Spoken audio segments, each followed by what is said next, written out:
ബോബി ചെമ്മണ്ണൂരിന് ജയിലിൽ പ്രത്യേക പരിഗണന നൽകിയതിൽ മധ്യമേഖലാ ജയിൽ ഡിഐജി ചട്ടലംഘനം നടത്തിയെന്ന് സ്പെഷ്യൽ ബ്രാഞ്ച് റിപ്പോർട്ട്. ബോബിയുടെ 2 സുഹൃത്തുക്കൾ ഡിഐജി അജയ്കുമാറിനൊപ്പം ജയിലിലെത്തി. ഇവർ വിഐപികളല്ല.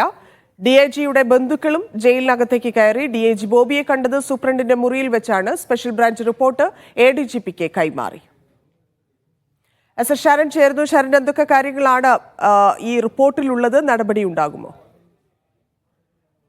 നടപടി ഉണ്ടാകുമെന്നുള്ളത് എന്തായാലും ജയിൽ വകുപ്പ് കൂടി അന്വേഷണം നടത്തുന്നുണ്ട്. അപ്പോൾ ജയിൽ വകുപ്പിന്റെ റിപ്പോർട്ട് കൂടി ലഭിച്ച ശേഷമായിരിക്കും തുടർ നടപടികളിലേക്ക് സർക്കാർ കടക്കുക എന്നുള്ളതാണ് നമ്മൾ മനസ്സിലാക്കുന്നത്. എന്തായാലും ഇപ്പോൾ സ്പെഷ്യൽ ബ്രാഞ്ചിന്റെ റിപ്പോർട്ട് വന്നിരിക്കുന്നു എന്നുള്ളതാണ് പ്രധാനം. നേരത്തെ ബോബി ചെമ്മണ്ണൂർ റിമാൻഡിൽ കഴിഞ്ഞിരുന്ന കാക്കനാട് ജില്ലാ ജയിലിലേക്ക് എത്തിയാണ് മധ്യമേഖല ജയിൽ ഡിഐജി ആയ അജയ്കുമാർ ബോബി ചെമ്മണ്ണൂരിനെ കണ്ടിരുന്നത്. അതിന് പിന്നാലെയാണ് ചട്ടലംഘനം, അതായത് വഴിവിട്ട സഹായം ബോബി ചെമ്മണ്ണൂരിന് ലഭിച്ചു എന്നുള്ള ആരോപണം ഉയരുകയും ചെയ്തിരുന്നത്. ഇതിന്റെ പശ്ചാത്തലത്തിൽ ഇത് അന്വേഷിച്ച റിപ്പോർട്ട് നൽകാനാണ് സ്പെഷ്യൽ ബ്രാഞ്ചിനോട് നിർദ്ദേശിച്ചിരുന്നത്. സ്പെഷ്യൽ ബ്രാഞ്ച് ഡിവൈഎസ്പിയുടെ റിപ്പോർട്ട് ഇപ്പോൾ എസ്പി മുഖേനയാണ് ഇന്റലിജൻസ് എഡിജിപിക്ക് കൈമാറിയിരിക്കുന്നത്. ഇതിൽ പ്രധാനമായും പറയുന്നത് മധ്യമേഖല ജയിൽ ഡിഐജി ചട്ടലംഘനം നടത്തിയെന്നുള്ളതാണ്. അതായത് നേരത്തെ വെള്ളിയാഴ്ചയാണ് ഡിഐജി അവിടേക്ക് എത്തിയിരുന്നത്. ഒരു സ്വകാര്യ വാഹനത്തിൽ, അതായത് ബന്ധുക്കൾ ഗുരുവായൂർ ക്ഷേത്ര ദർശനം കഴിഞ്ഞ് മടങ്ങിയെത്തിയ ബന്ധുക്കൾക്കൊപ്പമാണ് സ്വകാര്യ വാഹനത്തിൽ ഡിഐജി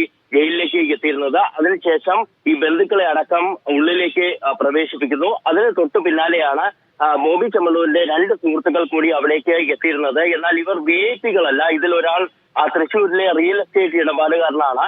അങ്ങനെ 2 പേർ എത്തുന്നു. അവർക്കും ബോബി ചെമ്മണ്ണൂരിനെ കാണാനുള്ള അവസരം ഒരുക്കുന്നു. ഇതിൽ പ്രധാനമായും സ്പെഷ്യൽ ബ്രാഞ്ച് ചൂണ്ടിക്കാട്ടുന്ന ഇത്രയേറെ ആളുകൾ ഉള്ളിലേക്ക് കയറിയിട്ട് പോലും ആരുടെയും പേര് സന്ദർശക രജിസ്റ്ററിൽ ഇല്ല എന്നുള്ളതാണ്. ഒപ്പം തന്നെയാണ് ഡിഐജി ബോബിയെ കണ്ടത് സൂപ്രണ്ടിന്റെ മുറിയിൽ വെച്ചാണെന്നുള്ളതും ഈ റിപ്പോർട്ടിൽ പറയുന്നുണ്ട്. മറ്റൊരു പ്രധാനപ്പെട്ട ആരോപണം ഉയർന്നിരുന്നത് ബോബി ചെമ്മണ്ണൂരിന് പണം കൈമാറി, ഡിഐജി കൈമാറി എന്നുള്ളതായിരുന്നു. എന്നാൽ ഇതിൽ പ്രത്യേകിച്ച് ഒരു കണ്ടെത്തൽ സ്പെഷ്യൽ ബ്രാഞ്ച് റിപ്പോർട്ടിൽ നടത്തുന്നില്ല എന്നുള്ളതും പ്രധാനമാണ്. എന്തായാലും സ്പെഷ്യൽ ബ്രാഞ്ച് ഡിവൈഎസ്പിയുടെ റിപ്പോർട്ടാണ് ഇപ്പോൾ എഡിജിപിക്ക് കൈമാറിയിരിക്കുന്നത്. ശരി ശരൺ.